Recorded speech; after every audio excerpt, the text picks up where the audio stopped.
Hey folks, Daily Landsblog here, and I've talked about this a lot of times, that when you are really depressed, you hear a voice in your head, and it's the voice of depression, and it tells you all these negative things, and it's really difficult not to believe them because they are so believable. And one of the ways that you can try to fight that, and it's not easy, I've said before, is to write a note to yourself. When you feel good, write a note to your depressed self, trying to tell your depressed self not to listen to that voice. So I'm feeling good today, so I wrote myself a note, and I tried to write it in the language that I speak. And if you're wondering what that means, I think you'll understand. So this is me writing and talking to my depressed self, and I'll read this tomorrow and the next day when I'm struggling.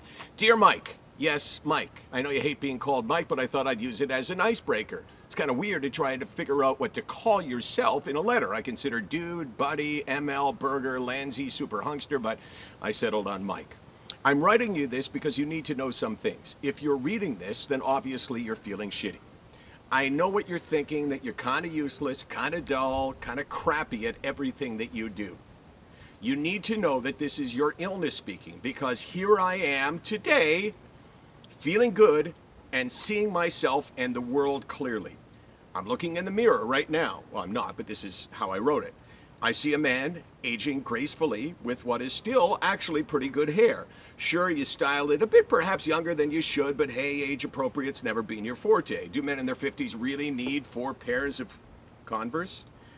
Really wrote this? Do men your age really need to wear a t-shirt every day? And let's be honest, you keep saying that you're middle-aged, but do the math. You gonna live to be 118?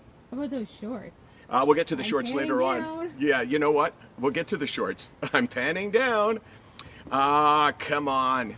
And this is me again talking to my depressed self. I'm just messing with you. That's what we do. That's one of the things that makes us, you, special. We make people smile with a unique blend of smartass and love by sarcasm. Remember that today. Remember that we make others better because we're there. So today, when you're struggling with confidence and you feel like you're just not very good at anything, remember, it's all lies. You are not the enemy your depression is, and you can best fight that enemy by not letting negative thoughts hit you, by letting them fall on deaf ears. You can't silence the voice in your head, but you don't have to pay attention. Remember, the voice in your head knows how to get to you, how to exploit your insecurities and our fears, so it takes us to the places that exactly we don't want to go. So let's practice. Remember, do not think about this. So I'm going to be the voice of depression, and you got to practice not thinking about this. Michael, you're a waste of time. You're neither clever, nor smart, nor particularly useful. You go around speaking about mental illness, but does anybody really care? No. I mean, come on, you know it's true. You're not a doctor. Your brother's a doctor. He went to med school. You didn't. Actually, you failed out of university. So that's depression talking. Now, here's where it gets really tough. Hey, you got a speech today. Guess what? You're going to really suck. Oh, people won't say it, but they're going to think it. They'll think, I heard this guy's actually supposed to be pretty good. All those years of broadcasting, and he's still just dull. So, back to talking to depressed Michael. I'm telling you, do not listen to the voice in your head. Okay, you got to listen to some of the voices in your head. Not all of them. Listen to that little voice in your head that tells you right from wrong. Listen to the booming voice that starts with, Michael, I am the Lord. But not the one that tells you you're no good, because you are good. Now put me away until the next time you think you're a loser. You're not. You're sometimes annoying, perhaps a tad cocky, maybe obnoxious, but Mike, you're not a loser. Signed, Healthy Michael. P.S. The shorts gotta go.